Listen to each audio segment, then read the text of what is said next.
주셨으니까 다시 시작하겠습니다. 제가 자꾸만 그 하나님과 예수 그리스도에 관해서 강조해 드리고 있는 것은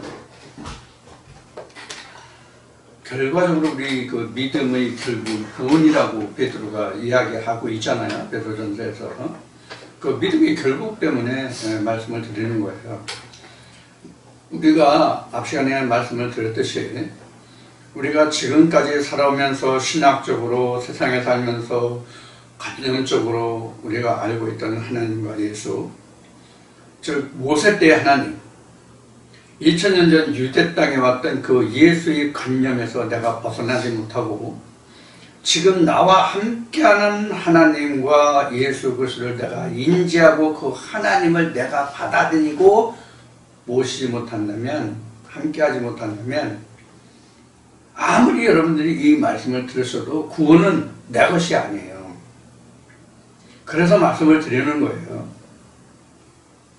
그래서 진짜 하나님과 예수 그리스도가 어떻게 우리 인간과 함께하고 우리 인간을 어떻게 구원시켰느냐, 즉 우리를 어떻게 하나님의 형상으로 지어지게 하느냐 하는 실상의 문제, 사실의 그 문제를 여러분들과 함께 나누고 있는 거니까 다른 많은 말씀들을 아는 것보다도 우리가 이렇게 이제까지 알아왔던 하나님과 예수 그리스도의 그러한 관념에서 탈피하는 이 자체가 가장 우리에게 먼저 선제되어야 할, 전제되어야 할 그런 모습이 아닌가 하는 생각을 자꾸만 하게 됩니다. 그런 분들에게 제가 말씀을 전개해드리고 말씀을 전해드릴 때에 그 영혼들이 앞에 말씀드린 바와 같이 하나님이 제게 주신 감동과 같이 그 영혼들을 위해서 내가 감당할 수 있는 하나의 말씀이 그 영혼들 속에서 역사할 수 있는 것이거든요. 2000년 전에 아니면 모세 때 역사했던 하나님과 예수 그리스도를 자꾸 생각하고 우리가 그 시대로 넘어간다면 여러분들 현재 내가 사는 믿음과 하나님과 예수 그리스도는 전혀 동떨어진 것이 되기 때문에 우리 그 믿음이라고 하는 것은 전혀 상관이 없는, 성경과 하나님이 직접 역사하시는 것과 전혀 상관이 없는 것이기 때문에 제가 이것을 강조해서 말씀을 자꾸 드리는 거예요.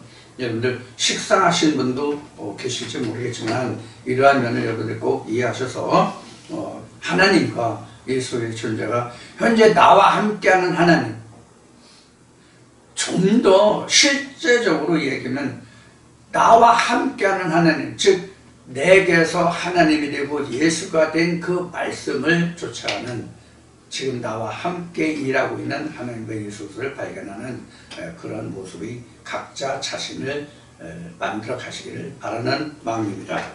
자, 그러면 오늘은 다시 이제 이 두 번째 시간, 오늘 두 번째 시간이죠. 전체적으로는 네 번째 시간인데 오늘 이제 두 번째 시간 요한복음 15장 17절부터 말씀을 이어가기로 하겠습니다. 내가 이것을 너에게 명함은 너희로 서로 사랑하게 하려 함이로라.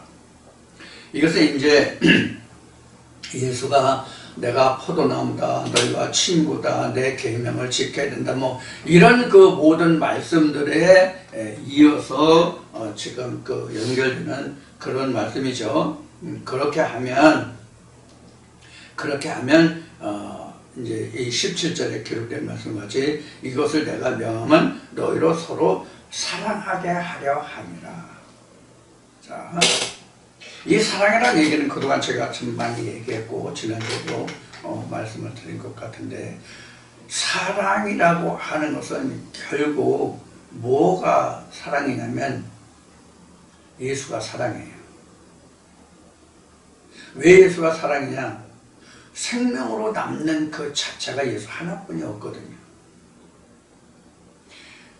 우리가 하나님으로 지어졌다, 예수 그리스도 지어졌다 하는 얘기는 그 결과물이 결국은 뭐냐면 예수로 남는다는 뜻이거든요. 창세기에서 창세기에서 이 창세기 2장이죠. 창세기 2장에서 보면은 생기를 불어넣고 거기서 생명이 되는데 그 이후에 하나님이 그 여자를 짓잖아요. 아담을 위해서 그 베펠 하와를 짓죠. 물론 창세기 2장에서는 하와라고 나오지 않습니다. 이시아라고 나옵니다. 우리 번역 성경에는 그냥 여자를 짓자라고 베펠 그 여자를 짓는다라고 나옵니다. 근데 이것이 이제 히브리어로 보면 남자는 이시고 여자는 이시아가 되는데 이시를 위해서 이시아를 짓자라고 나옵니다. 이 관계를 여러분들 충분히 이 말씀을 들으시는 분들은 이해하고 계신지는 다 모르겠어요. 지금 이제 온라인이기 때문에 얼굴과 얼굴을 보는 것이 아니기 때문에 어떻게 이해하고 어떻게 받아들이시는지를 제가 이제 읽을 수가 없기 때문에 드리는 말씀이에요. 자, 그래서 우리가 이 아들을 낳는다, 또 하나님이 된다, 예수가 된다 하는 것은 우리가 말씀이 된다는 그 뜻이거든요. 결국은 우리 인간이 말씀이 된다는 뜻이거든요. 근데 우리 인간이 본래 말씀으로 된 인간들이 아니잖아요. 처음부터. 그렇기 때문에 창세기 1, 2, 3장을 통해서 인간이 하나님과 동떨어진 존재로서 에덴 밖에 있다라고 증거한 것이란 말이에요.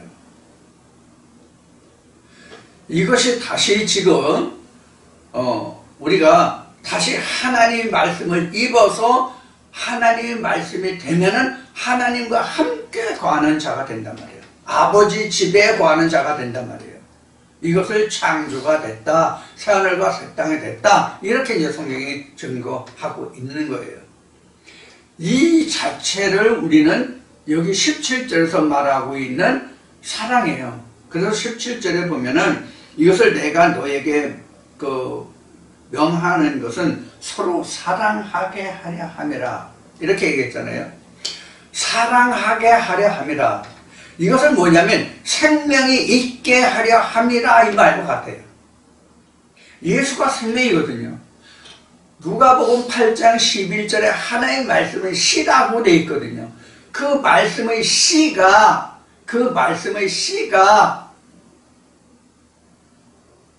창세기 2장에서 뭐냐면 이게 이씨예요. 이씨. 말씀의 씨가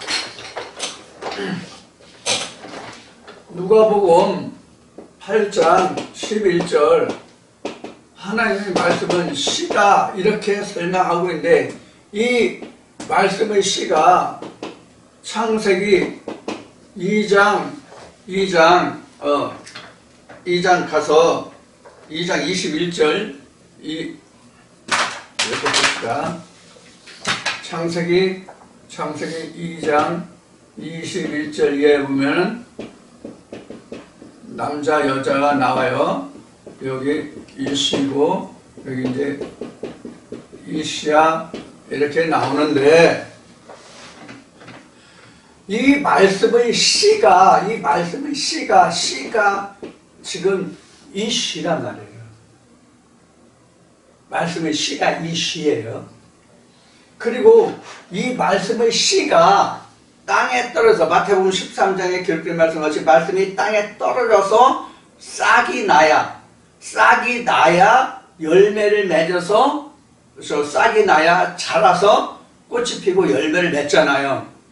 우리 사람으로 말하면 어머니 뱃속에 들어가서 난자를 만나서 정자와 난자가 결합해서 핵분열을 일으켜서 나라는 사람이 태어나잖아요. 만들어지잖아, 지어지잖아요. 마찬가지로 하나님의 말씀이 씨가 돼서, 이 씨가 돼서 이 씨야 마음이라는 땅에, 각자 마음이라는 땅에, 각자 마음이라는 땅에 떨어져서 여기서 뭐가 되냐면 잉태가 된단 말이에요. 요것이 바로 뭐냐면 고후 11장 2절 3절에 기록한 사도 바울이 고백한 내가 너희를 내가 너에게 열심인 것은 내가 너희를 정결한 처녀로 한 남편인 예수 그리스도에게 중매하려 함이라. 이렇게 설명하고 있는 부분이란 말이에요. 그래서 이 시와 이 시야를 누가 가지고 있느냐면 아담이라는 사람이 가지고 있는 거예요. 아담이라는 사람이. 그러니까 이 시와 말씀의 시와 그 마음속에 마음의 땅에 이 씨가 싹이 날 수 있도록 잉태될 수 있도록 이러한 형태를 가지고 있는 그 사람은 모두가 다 아담이라고 말할 수 있는 거예요.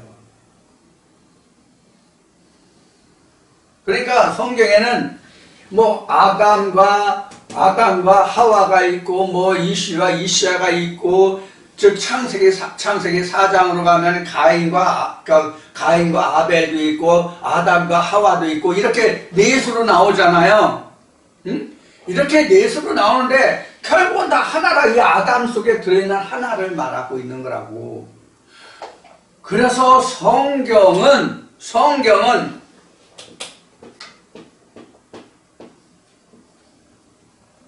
에이맨이에요. 성경은 에이맨이라고. 한 남자, 이게 예수예요. 여러분들 이거 무슨 뜻인지 여러분들 이제 말씀을 공부하시다 보면 이런 뜻이구나 하는 것을 여러분이 이해하실 거예요.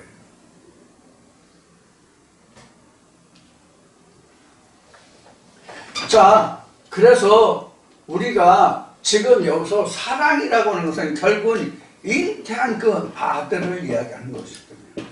이 아들. 그래서 성경은 예수를 말하고 있지만 이 예수가 아들이잖아요. 이 아들을 낳기 위한 결혼에 관한 얘기예요. 다르게 얘기하면 또 다르게 얘기하면 성경은 결혼에 관한 얘기예요. 그래서 처음에 뭐가 나와요? 창세기 1장에서 창조가 나오고 창세기 2장에서 뭐가 나와요? 그래서 남녀 이야기가 나오는 거예요. 아담과 하와가. 이시야 얘기가 그래서 나오는 거예요. 창세기 4장에서 가인과 아들을 낳았다는 이야기가 바로 이 이야기인 거예요. 결혼하지 않고 아이가 나와요? 근데 성경에서 결혼은 하나님과 인간의 관계를 하나님과 인간이 결합하는 관계를 결혼이라고 이야기하고 있단 말이에요. 지금 이야기한 것도 그렇잖아요. 지금 여기에 이야기한 것도 아담이 하나님의 말씀을 받아들이는 것을 결혼이라고 이야기한 거잖아. 네? 여기서 그 대표적인 것이 지금 얘기한 고린도후서 11장 2절이 바로 가장 대표적이잖아. 지금 이야기한 것 중에서는 가장 직접적으로 나타나는 설명이잖아. 하나님과 인간과의 결합이 곧 결혼이란 말이에요. 그래서 복음서에 뭐 결혼식이 뭐 밤에 하고 뭐 포도주하고 뭐 어쩌고 뭐 입고 안 입고가 다 이런 얘기란 말이에요. 실상이 이스라엘 백성들이 결혼한 그 이야기가 아니고. 그래서 여기서 사랑이라고 하는 이야기는 지난주에도 사랑이라는 얘기에서 고전 13장 얘기했죠. 믿음, 소망, 사랑 이 셋을 여기서 다 좋은데 그 중에서 가장 큰 것은 사랑이다. 이렇게 얘기하셨잖아요. 그럼 이 사랑이 뭐냐? 예수라는 얘기 예수다. 이 사랑이라는 것은 예수다. 그럼 뭐냐? 영생이다. 영생은 그럼 뭐냐? 133편 3절인가에 기록된 말씀같이 하나님이 인간에게 복을 주셨는데 무슨 복을 주셨다? 영생의 복이다. 이것이 바로 생명이라는 거예요. 영생이라고 하는 거예요. 그래서 이 사랑을 그 17절에 서로 사랑하게 하려 했다. 이것을 너에게 명하면 서로 사랑하게 하려면 서로 생명이 있게 하려 함이라는 말과 같단 말이에요.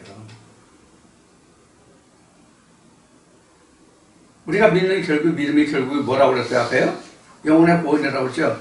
영혼의 구원은 예수로서 내가 남는 거거든요. 예수라는 것으로 남는 것.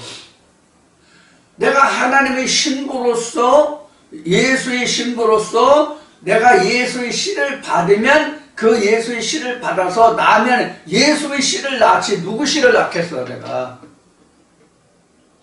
그렇잖아요.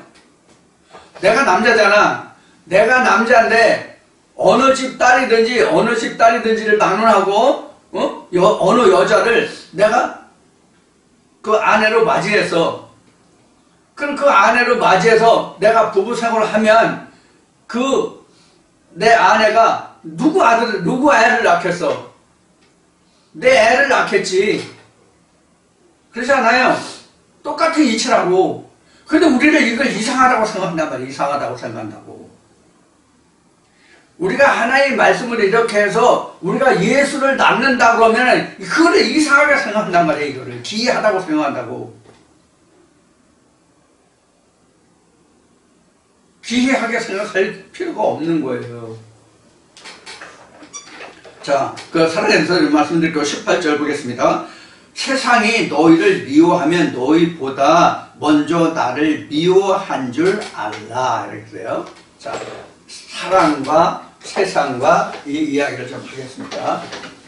지금 우리 그 성경을 보면은 형제를 사랑하라, 형제를 미워하면 복음대로 네가 나아가라는 말하면 뭐 이런 그 단어들이 많이 나오죠. 많이 나오는데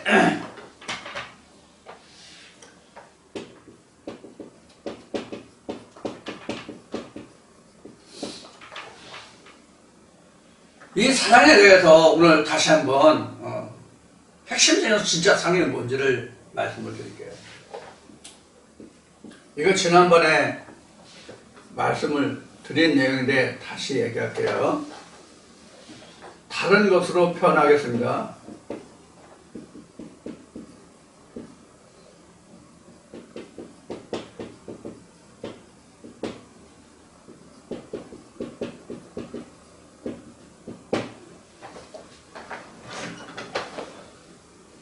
우리 그 하나님이 정의하시는 인간은 이런 모습이에요.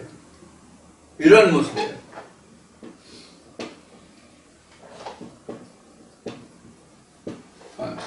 이렇게 이제 설명을 드릴게요. 사람이 이런 모습이에요. 하나님은 사랑이시라고. 근데 인간은 시기 질투로 가득하다고. 이런 사람들이에요. 이게 누구나 다 이런 사람들이야. 근데 이 사랑이 있다고 할지라도 세상적인 사랑이잖아. 그렇죠? 세상적인 사랑이라고. 시기 질투 역시 세상적인 사랑 속에서 서로가 더 많이 차지하려고 하는 욕심이 야고보서 말씀대로 욕심이 장성해서 죄가 되고 죄가 장성하지 사망이 된다는 그 말씀과 같이. 하여튼 이런 그 형태로 된 것이 뭐냐면 인간의 근본이에요. 인간에게도 사랑이 없지 않아요. 있어요. 있는데 그 사랑이 세속적인 사랑이란 말이야. 이거를 다 위에서 오는 하나님의 것으로 변화시킨다는 거예요. 이러다 그럼 여기다 하나님 사랑을 넣고 여기는 하나님 사랑이 아예 없잖아. 하나님 사랑이 아예 없잖아 우리 인간에게. 그럼 여기다 하나님 사랑을 넣어서 이 시기 질투 속으로 또 하나님의 사랑으로 채우는 거란 말이에요. 이렇게 채워가는 거야. 그러면 형제라고 하는 것은 여기가 영의 부분이고 여기가 인간적인 부분이란 말이야. 사람적인. 그러니까 여기가 우리가 그동안 그 원어로 한 거면 피오늄하고 여기가 푸시케인데 이게 이제 푸시케가 전에 그랬죠. 소마가 돼야 된다 이렇게 얘기했죠. 그래서 이렇게 하나님의 말씀을 담을 수 있는 그릇이 소마예요. 하나님의 영의 말씀을 담을 수 있는 그릇이 소마라고. 그 몸이 푸시케는 하나님의 말씀을 담지 못해. 담아도 하나님의 말씀으로 역사를 못해. 소마가 돼야 하나님의 말씀을 담을 수 있는 그릇이 돼. 그래서 이것은 이제 소마예요. 그래서 이러한 관계로 변할 때 1차적인 변화가 이렇게 되는 거죠. 하나님의 말씀을 받아서 내가 피오누마가 먼저 생기는 것이 아니라 소마가 생겨. 소마가 생겨야만 피오누마가 그 다음에 생겨.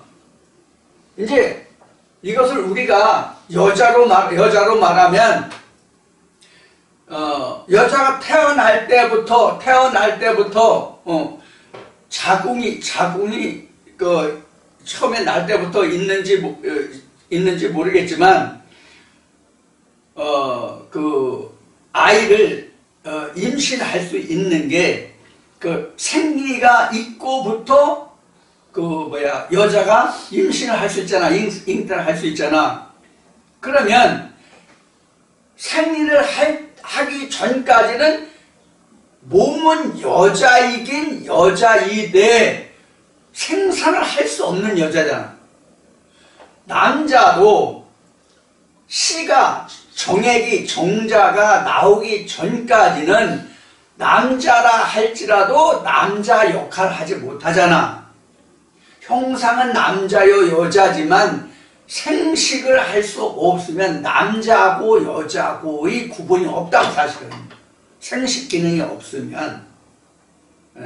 그래서 여자들이 어른이 됐다 할지라도 아이를 잉태하지 못하면 석녀, 돌석자에서 성녀라고 그러죠. 거룩할 성자, 성녀가 아니라 돌석자, 석여, 돌여자 이렇게 얘기하잖아요. 씨를 받지 못한다고 해서.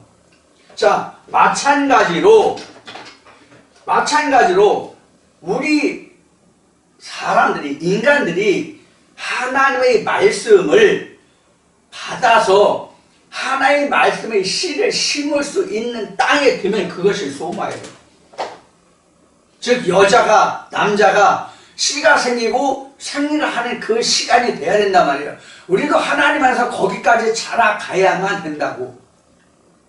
이것이 창세기 2장으로 말하면 아담 안에서 생기가 들어갔는데 세월이 지나고 보니까 이시아가 있더라 이렇게 된 거란 말이에요. 그게 말씀의 씨가 생겨나고 그 씨가 잉태될 수 있는 정도까지 자라났다 이 뜻이에요. 그게 결국은 그렇게 돼야만 내가 소바가 된 거야. 내 마음이 하나님의 말씀을 받아서 내 마음의 땅에서 그 말씀을 받아서 잉태시킬 수 있는 정도가 돼야 그때가 그 소마예요.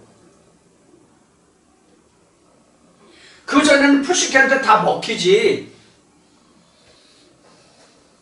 그리고 먹히고 남고 그래서 어느 때 자라가지고 푸시케가 세력이 죽고 소마가 자라나서 하나님의 말씀을 받을 수 있는 땅이 되는 거예요. 이제 자랐다는 뜻이죠.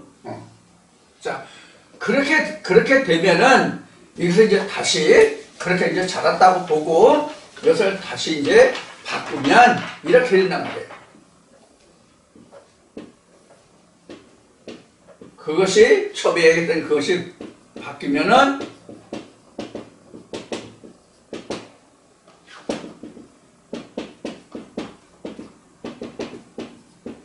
이렇게 된단 말이에요. 네? 이렇게 되면 요게 상호작용을 하죠.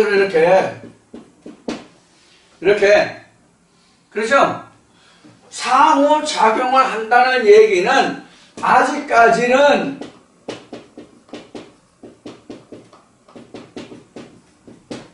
이렇게 됐다는 얘기예요. 상호작용이 이루어지고 있다는 얘기는 아직까지 이렇다는 얘기란 말이에요. 뭐예요? 이게 무슨 뜻이에요? 피오니와 소바가 똑같아지지 않았다, 똑같지 않다 이런 뜻이란 말이에요. 응? 똑같지 않다 아직은. 여기에서 뭐가 필요하냐면 사랑, 용서, 포용, 용납 이런 것이 필요하다는 얘기예요.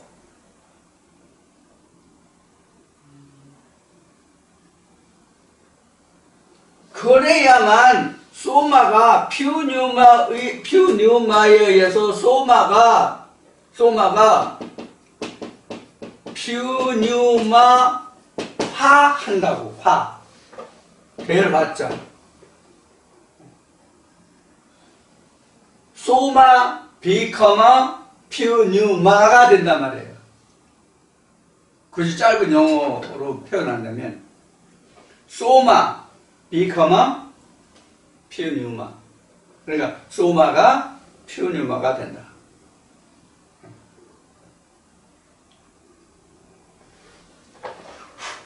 이렇게 됐을 때 요 사고 관계가 형제예요. 퓨뉴마 소마가 형제의 관계라고. 그런데 여기서 퓨뉴마 소마가 이렇게 상관관계라고 그랬잖아. 주고받고 이게 서로 대적한다는 의미를 이런 화살표를 그린 거예요. 그런데 퓨뉴마와 소마의 관계에서 소마가 퓨뉴마가 됐어. 그러면 소마가 퓨뉴마가 됐으면 이거 대적 관계예요? 아니죠? 그러면 이퀄 관계가 되는 거잖아요. 이게 계시록에서 뭐냐면 유리바다가 이렇게 된 거예요. 내 영과 하나님이 내 생각과 하나님의 영이 하나가 된 거. 나와 하나님이 하나가 된 상태가 바로 크리스탈 유리 이거예요. 이게 바로 사랑의 완성이에요. 이게 사랑의 완성이에요. 이 사랑의 완성이 여기 이 사람도 1번이라는 사람과 2번이라는 사람이 있으면 이렇게 사랑이 완성된 사람과 사랑이 완성된 사람이 서로 용서하고 포용하는 거예요. 이게 형제의 사랑이에요. 외적인 형제의 사랑이에요. 그리고 각자에게 있어서는 퓨뉴마와 소마가 자꾸 사랑해서 소마가 퓨뉴마가 될 수 있도록 하는 게 사랑이에요. 이게 창세기 25장에 그 두 국민이 싸운다고 돼 있잖아요. 그래서 큰 자가 작은 자를 섬겨야 된다고 돼 있잖아요. 큰 자가 여기가 큰 자고 여기가 작은 자란 말이에요. 예? 그래서 큰 자가 작은 자를 섬겨야 돼. 이게 사랑이에요. 그래야 큰 자가 퓨뉴마가 된단 말이에요. 하나님의 형상으로 지어진단 말이에요. 이게 1차적인 각자에게 있어서의 사랑이에요. 그럼 여기서 사랑으로 남는 게 뭐다? 예수다. 영생이다. 복이다. 그래서 그렇게 말씀드린 거예요. 그래서 1차적으로는 내 안에서 하나님의 생명의 말씀이 내 안에서 잉태해서 하나님의 영이 충만할 수 있도록 하는 것이 일단은 형제의 사랑이에요. 첫째적인 1차적인 형제의 사랑이에요. 요렇게 된 사람이 또 있어. 이 사람들은 자연히 형제의 사랑이 이루어질 수 있는 거잖아요. 근데 뭐가 하나 남아있어요? 예수가 제자들에게 가르쳐준 끝까지 사랑하라는 그 사랑이 뭐가 하나 있어요? 발이 하나 있죠, 발. 그래서 제자들의 발을 씻어줬잖아, 예수가.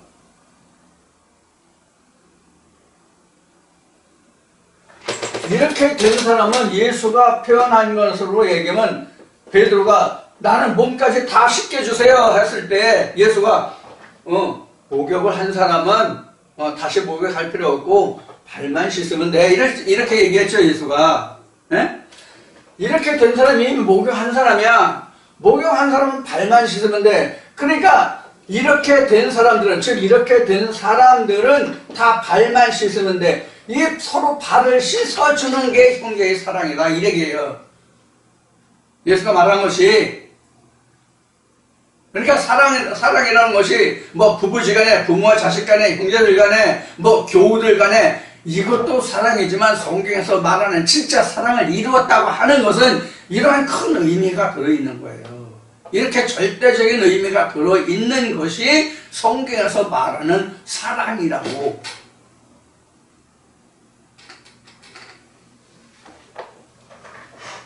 내가 여러분들을 사랑한다고 하는 것은 이렇게 되기 위한 표면적인 사랑이고, 그거는 내가 여러분들을 사랑하기 때문에, 여러분들의 영혼을 사랑하기 때문에 이 말씀을 제가 여러분들에게 전해드리는 거잖아요. 이것은 표면적이고, 이것은 표면적인 것이고, 이 표면적인 것은 뭐냐면 내가 이 말씀을 여러분들의 증거해서 이 말씀으로 여러분들 자체가 구원을 받는다는 뜻이 아니라는 것을 말씀드리는 거예요. 그럼 이 말씀이 진짜 참 하나님의 참 사랑에 이르러서 내가 구원의 궁극의 목표까지 가기 위해서는 제가 증거해드리는 표면적인 사랑의 말씀이 여러분의 마음속에서 이렇게 이루어져야 된다는 뜻이에요. 이것이 신명기에서 뭐라고요? 각자의 떡반 조건이시라고 해요. 떡반 조건. 자기 떡을 자기가 해먹을 수 있어야 된다고. 그래서 그 떡은 예수의 피와 살이잖아.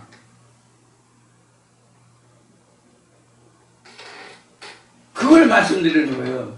그래서 여기서 18절에 사랑하여 세상이 너희를 미워하면 너희보다 먼저 나를 미워한 줄 알라. 이 미워한 게 뭐예요? 미워한 게 뭐예요? 사람을 미워해서 사람 때문에 사람을 미워했어요. 그 사람이 가지고 있는 이데올로기 때문에 미워했어요. 그 사람이 가지고 있는 믿음, 그 사상 때문에, 그 믿음 때문에 그 사람을 미워한 거잖아요. 그러니까 그 사람을 미워하게 된 그 근본을 따지면 하나님을 미워하고 예수를 미워한 것이다. 이렇게 나온 거란 말이에요.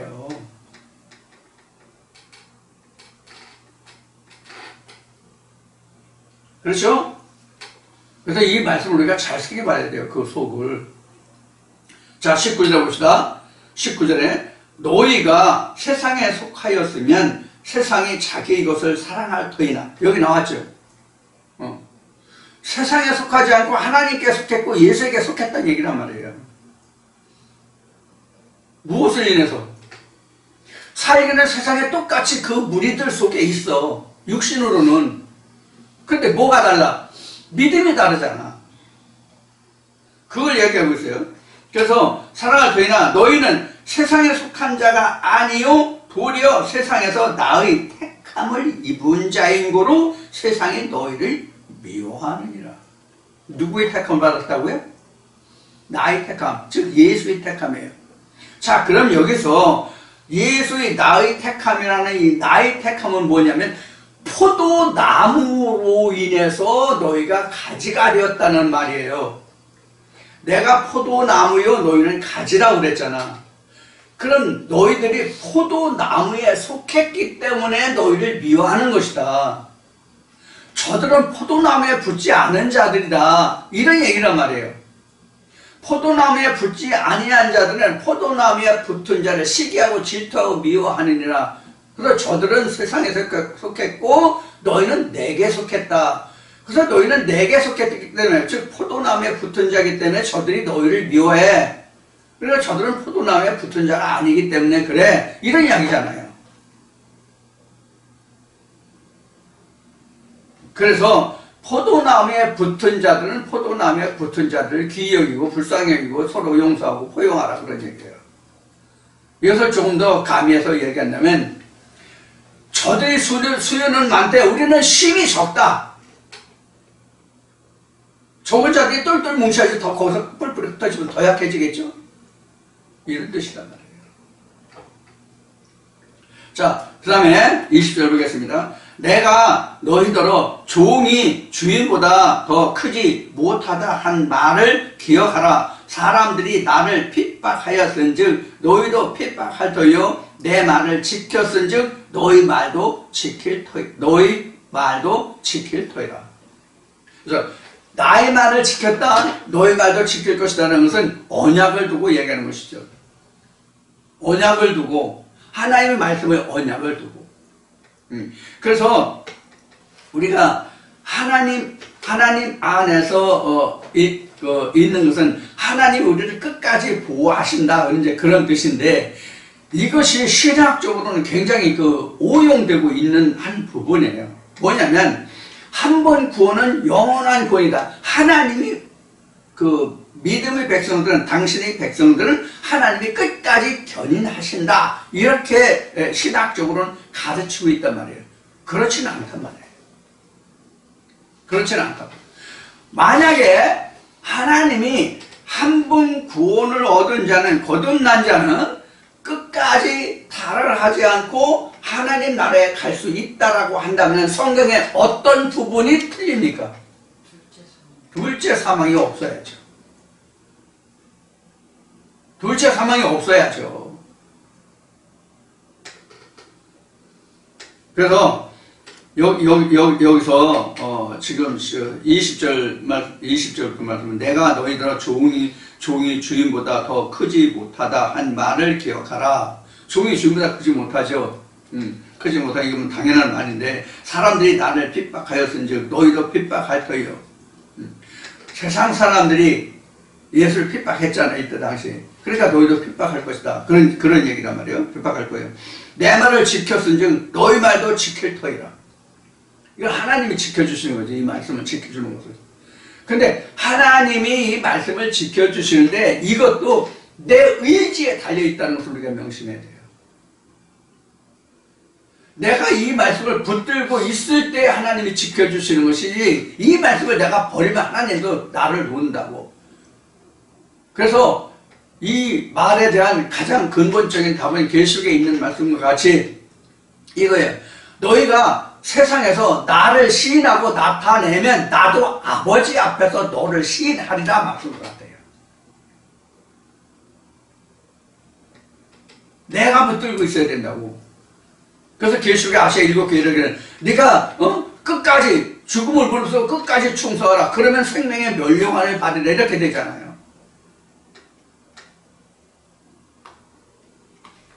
이런 말씀을 우리가 잘 다른 말씀에서 상에서 명심해야 할 것입니다. 그래서 우리가 예수가 핍박받은 같이 우리가 말씀을 가지고 있으므로 핍박을 받고 또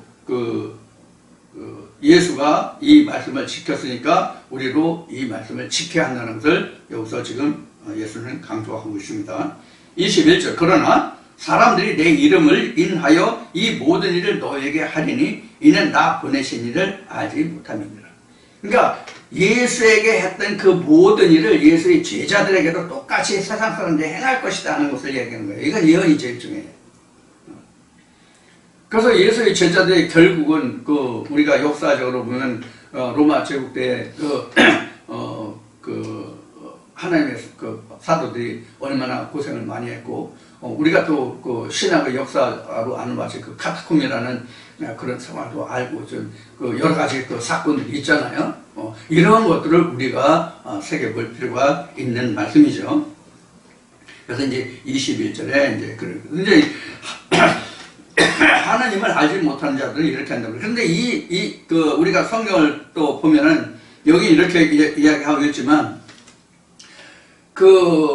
유일하신 참 하나님과 그의 보내신 자를 알지 못하는 자들은 사도 바울이 사울 때 그러했듯이 하나님과 예수 그리스도의 이름을 부르는 자들을 능욕하고 그들을 처벌하고 그들을 옥에 가두고 그들을 처형하는 것을 그들은 어떻게 생각했어요? 이것이 하나님을 섬기는 예법이라고 생각했단 말이에요. 저들은 하나님을 능욕하고 하나님을 모욕하는 신성모독죄로 그들을 처벌했잖아요. 그것이 하나님을 섬기는 예법이라고 당시에 하나님을 알지 못하는 자들은 그렇게 했단 말이에요. 지금 그러한 것을 연상해 두시면 돼요. 그러한 고통을 너희들이 받게 될 것이다라는 것을 얘기하는 거예요. 앞으로 우리 유일하신 참 하나님과 그의 보내신 자들을 믿는 자들에게 앞으로 세상적으로 어떠한 일이 어떻게 올지 우리는 몰라요. 성경에 기록된 그러한 역사들이 다시 반복될지 그보다 더한 것이 올지 아니면 무탈하게 지나갈지 그건 몰라요. 예를 들면 지금 예수가 왔을 때에 예수를 바리새인들이 궁극적으로 예수를 반대하는 이유가 뭐였죠?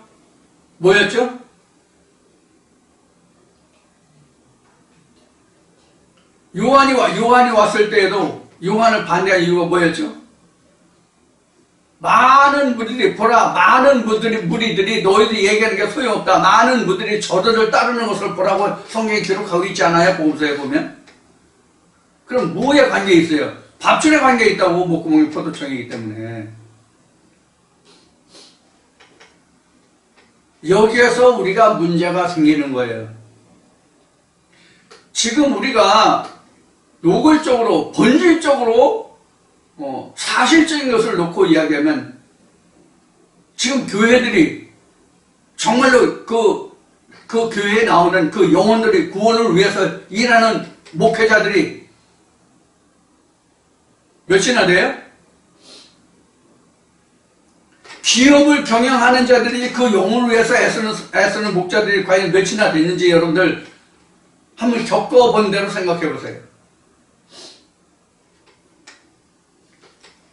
바로 그런 것을 우리는 이 말씀에서 읽어볼 수가 있습니다. 이 말씀이 내용이 지금 예수가 어떠한 것을 지금 그 심중에 두고 하나님의 심령으로 예수가 지금 말하고 있는지를 우리가 읽어볼 수 있어야 된단 말이에요. 그 안에 우리가 들어가 볼 수 있어야 된다고. 자, 22절 봅시다. 내가 와서 저희에게 말하지 아니했다면 죄가 없었으려니와 지금은 그 죄를 핑계할 수 없느니라. 그러니까 죄에 대해 의에 대해 이제 뒤에 나올 텐데 죄에 대해 의에 대해 뭐 이제 이런 것을 얘기하는 것이며 내가 하나님이 무엇이고 하나님이 이스라엘 어떻게 사랑하셨고 하나님의 생명이 뭐고 이것을 다 말씀하셨단 말이에요. 예수가. 그러니까 22절은 내가 이미 와서 이런 것을 다 이미 너에게 말했기 때문에 이제는 너희가 죄 없다고 말하지 못하리라. 이미 다 들었지 않느냐 이게. 응? 말라기 말씀처럼 전서 끝장의 말씀처럼 너희가 많이 공부하고 책을 많이 짓는 것은 피곤하고 고단하다. 이제 너희가 여호와의 말씀을 결국 다 들었으니 이제 그 여호와 하나님을 경외하라. 이렇게 돼 있죠? 그럼 마찬가지란 말이에요. 그래서 우리가 지금 이렇게 이제 하나님의 말씀을 예수가 와서 이제 그 수많은 말씀들을 이제 했잖아요. 그 요단 땅에서 이제 세례를 받고 40일 금식하시고 마귀에게 시험을 하시고 마귀의 시험을 이긴 후에 산상수훈에서 시작하여 지금 이런 그 모든 말씀들을 행하셨잖아요. 그래서 그런 모든 것들을 내가 와서 이야기했기 때문에 이제는 너희가 내가 하나님을 모른다, 하나님의 말씀을 듣지 못했다, 당신이 보내신 그 메시아를 내가 만나지 못했다, 이런 핑계를 대지 못하기 때문에 너희에게 이제 죄가 없다고 하지 못할 것이다, 이런 얘기예요. 그래서 성경에 이런 말씀도 있죠. 너희들이 지금 이렇게 해서 이렇게 막 살아가는데 너희들 중에 선지자가 이미 있었음을 너희가 알게 될 것이다. 이런 말씀도 있단 말이에요. 그래서 핑계하지 못하는 거예요. 지금 우리나라에도 이 지구촌에도 이미 복음이 있잖아요. 근데 복음을 듣지 못했다? 우리가 몰라서? 내가 몰라서 못 믿었다? 아니란 말이에요. 그래서 핑계하지 못해요. 죄 없다 하지 못한다. 이런 얘기예요. 23절 보겠습니다. 나를 미워하는 자는 또 내 아버지를 미워하느니라. 왜? 아버지와 나는 하나라고 얘기했기 때문에 예수가 아버지와 나는 하나이기 때문에 나를 미워하는 자는 곧 아버지도 미워하는 것이다 라고 23절에서 지금 기록하고 있어요. 그래서 24절에 내가 아무도 못한 일을 저희 중에서 하지 아니하였다면 저희가 죄 없으려니와 지금은 저희가 나와 및 내 아버지를 보았고 또 미워하였도다. 이렇게 얘기했어요. 자, 예수가 한 일이 뭐죠? 예수가 한 일은 뭐래요? 예수가 제자들, 마태복음 5장에서 그러죠. 저는 포도주를 즐겨하고, 세리를, 친구, 이랬을 때, 너희가 내가 술 마시고, 포도주 마시고 이런 것은 믿지 아니하죠. 내가 한 일을 믿으라고 그랬잖아요. 예수가 한 일이 뭐예요? 죽은 자를 살리고. 그렇죠? 죽은 자를 살리고, 떡이 없는 자들에게 떡을 주고, 즉 생명 말씀을 주고, 이런 일을 하셨잖아요. 그러니까 이런 것들을 이제 다 보았단 말이에요. 그래서 24절에 기록된 말씀같이 내가 이러한 일을 이미 너에게 다 보여줬으니까 저희같이 안 했으면 죄가 이제 없는데 내가 다 보여줬고 내가 다 행했기 때문에 너희가 나를 미워했고 그래서 너희 죄가 그대로 있다는 이야기를 지금 하고 있는 거죠. 나와 내 아버지를 보았고 또 미워하였도다. 그러니까 죄가 그대로 있다. 이렇게 얘기해요. 내가 이미 아버지 했고 그런데 너희들은 날 안 믿고 시기하고 나를 질투했지 않냐. 이제 이런 얘기가 되죠. 25절에 그러나 이는 저희 율법에 기록된 바 저희가 연고 없이 나를 미워하였다 한 말을 응하게 하려 함이라. 이것은 이제 구약에 기록된 말씀을 이제 인용한 거예요. 그래서 이런 구약에 인용된 말씀을 참 많이 신약에서 이제 인용이 되죠. 그 예수가 낳은 것도 뭐 베들레헴 땅에서 그 다음에 예수가 온 것에 대해서 여러 가지로 비유한 것이 많이 나왔죠. 그런 것을 말하면 뭐 예를 들어서 애굽에서 불렀다는 말을 응하게 하려 함이라 이런 말씀을 이제 여러분들이 참고하시면 될 겁니다. 그래서 이제 그런 것들을 여기서 이제 기록하고 있어요. 그러니까 성경이 성경을 응하게 한 거죠. 그래서 성경을 완성한다, 이루었다, 이제 이렇게 말할 수 있는 부분이 됩니다. 26절에 보면 내가 아버지께로서 너에게 보낼 보혜사 곧 아버지께로서 나오시는 진리의 성령이 오실 때에 그가 나를 증거하실 것이요 너희도 처음부터 나와 함께 있었으므로 증거하느니라. 자, 이 부분이 좀 이제 설명을 좀 조금 하고 넘어가겠습니다. 이 부분은 뭐냐면 성령에 관해서죠. 이미 성령에 관해서는 지금 14장에서 설명했어요. 아버지께서 내 입으로 하시는 성령이라고요. 설명했는데 여기 지금 27절에도 지금 다시 설명하고 있죠. 너희도 처음부터 나와 함께 있었다. 26절부터 이제 근데 보혜사를 설명하고 있어요. 근데 이 보혜사라고 하는 것은 아버지께로서 나오는 진리의 영이라고 되어 있잖아요. 자, 아버지께로서 나오는 진리의 영이 곧 보혜사인데 그럼 예수에게 있어서 아버지가 누구냐 하는 거예요. 응? 그래서 오늘도 I am that I am을 많이 이야기하게 된 것인데 예수에게 있어서의 아버지는 이 성경의 아버지란 말이에요. 그래서 2000년 전 유대 땅에 왔던 예수가 아니라는 얘기예요. 그 예수가 성경이 말하는 예수가 아니라는 얘기예요. 즉 I am that I am의 예수가 아니라는 얘기예요. 우리와 똑같이 말씀을 육신을 입은 자라고 어디에 증거하고 있어요? 요한복음 1장 14절에 증거하잖아요. 이것을 간과하지 말라고, 이것을 그냥 보아넘기지 말라고, 이것을 자세히 보라고, 유심히 보라고. 우리도 똑같이 2000년 전 유대 땅에 예수가 말씀이 육신을 입었던 것 같이 우리도 말씀이 육신을 입은 자라고, 그런 자가 돼야 된다고. 그래야만 하나님의 아들로서 내가 나는 거지. 그렇지 않으면 내가 2000년 전 그 예수로 인해서 지금 내가 있다면 나는 예수의 빛을 반사를 받는 그 빛의 제자잖아. 무슨 뜻이 이해가 돼요? 하나님이 직접 나온 예수가 아니라, 하나님의 말씀으로 직접 나옴을 받은 예수가 아니라 2000년 전 유대 땅에 왔던 그 예수로 인해서 내가 있는 자가 된단 말이에요. 그럼 어떤 차이가 있느냐? 우리도 I am that I am 속에 들어있는 하나님의 아들이 되어야 되는데 아들에 의한 아들이 됐단 말이에요.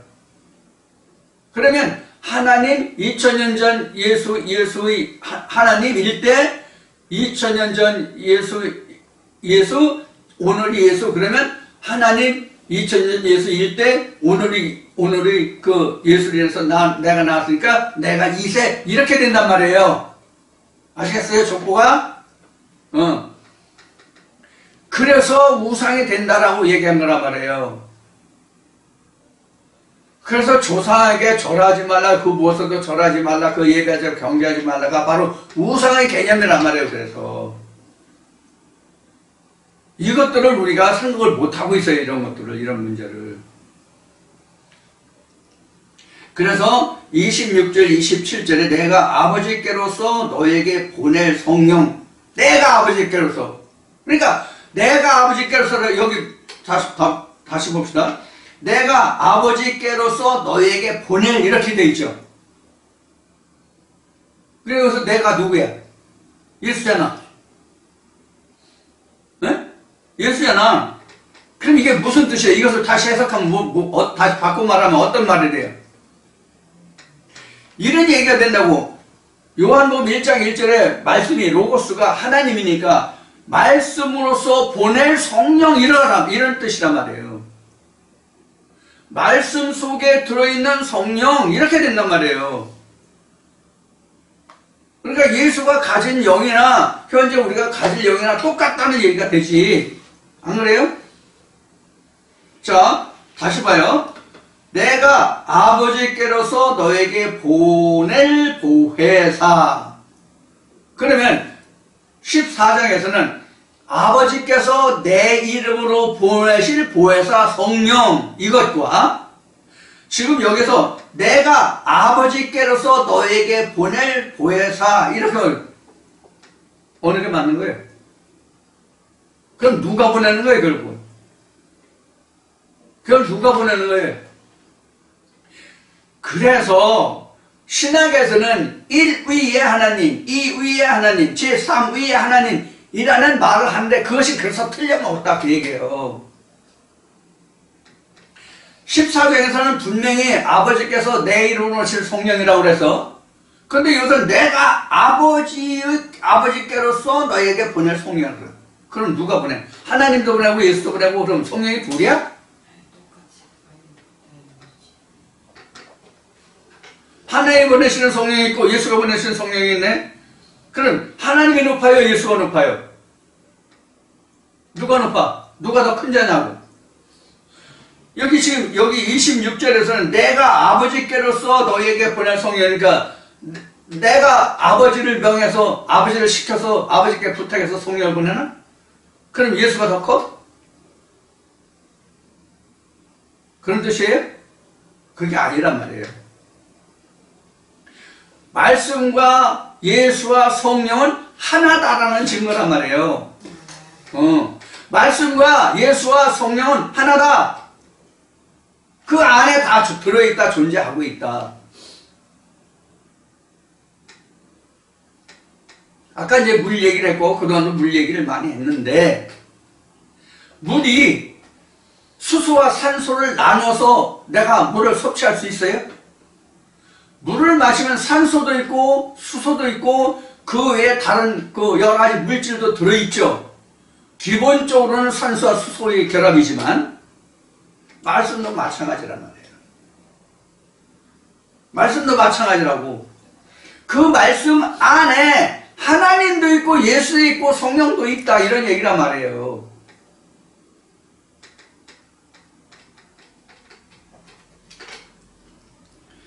그래서 요한복음 14장에서 아버지께서 내 이름으로 보내실 성령이나 내가 아버지께로서 성령을 보내는 것과 같은 말이다. 그래서 그 성령이 증거하실 것이요 너희도 처음부터 나와 함께 있었으므로 증거할 것이다. 이게 무슨 얘기냐면 예수의 첫째에 처음부터 예수가 공생을 했잖아요. 거기서 예수의 가르침을 받았잖아요. 예수가 공생을 시작한 것은 방금 얘기했듯이 세례요한에게 요단강으로 세례를 받고 40일 금식하시고 마귀의 시험 받으신 후에 입을 열어 산상수훈을 할 때부터 제자들을 불러 모은 거잖아.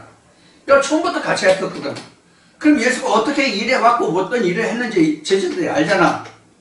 그러니까 성령이 와서 제자들에게 이러하다 저러하다라는 것을 다 내가 너희가 그동안 말한 것을 생각하고 기억나게 해라고 했잖아, 예수가요. 그러니까 오순절을 통해서 예수의 제자들이 그 성령을 힘입어서 할 때 비로소 뭐라고 해서 야 너희들이 십자가 못 받고 했던 그가 너희들이 그렇게 기다리고 바라던 메시아다 그리스도라고 증거해야 되잖아. 이게 기억나고 생각나게 한 거란 말이에요. 우리도 이런 과정이 있어야만 이 말씀이 내 영혼을 구원하는 예수 그리스도의 십자가의 도구나 하는 것을 깨닫게 된다고. 여기까지 와야 우리도 이 말씀이 내게 생명을 주는 생명의 기운이 돼. 그렇지 않으면 아직 이것이 물소리인지 요한계시록 말씀같이 물소리인지 무슨 다른 잡소리인지 몰라. 14만 4천의 노래로 들리지 않는다고 아직은. 자, 두 번째 시간이 좀 길어졌는 것 같은데 요한복음 15장을 다 마치려고 지금 조금 이제 시간을 더 활용을 했는데 지금 이렇게 해서 요한복음 15장까지를 이제 마치겠습니다. 이제 미처 부분적으로 더 보충해야 되고 설명해야 될 부분이 있으면 17장까지가 지금 요한복음 14장부터 17장까지가 한 묶음의 그 말씀이기 때문에 그 말씀들을 통해서 증거할 때에 필요한 부분이 주어지면 다시 설명을 드리도록 하겠습니다. 이렇게 해서 이제 요한복음 15장까지 마쳤습니다. 여러분들 오늘 2시간 동안 나눈 이 말씀들을 통해서 오늘 그 하나님과 예수 그리스도에 관한 그 이상을 다시 한번 정립하시는 시간이 되기를 바라고, 또 우리가 하나님과 예수 그리스도와 성령이 함께한다는 그 자체가 무엇인지를 오늘 다시 한번 상고하고 정립하는 그런 시간이 되기를 바랍니다. 한 주간도 건강하시고 오늘도 좋아요와 또 구독 신청이 아직 안 되신 분들은 구독 신청 꼭 해주시길 바랍니다. 구독은 처음 한 번만 하시면 되는데 유튜브 채널에 가입되어 있지 않은 분은 구독 신청이 되지 않습니다. 또 유튜브 채널에 구독 신청을 하려면 유튜브 채널에 가입을 하셔야 되는데 유튜브 채널에 가입을 하시지 않은 분들은 좋아요 추천을 누르셔도 추천이 되지 않습니다. 이런 점을 참고하셔서 여러분들 그 유튜브 채널 인터넷을 잘 모르시면 자녀분들한테 주변 사람들한테 그 말씀을 하셔서 부탁을 하셔서 유튜브 채널에 꼭 가입을 하셔서 여러분들이 이 말씀을 들으시는데 도움을 받으시기를 바랍니다. 유튜브에 가입하시고 구독과 추천을 누르신 데는 전혀 돈이 들지 않습니다. 이것은 사랑이요 애정이고 하나님을 사랑하시는 표현입니다. 자, 다음 주에 다시 만나 뵙기로 하고 한 주간도 건강히 계십시오.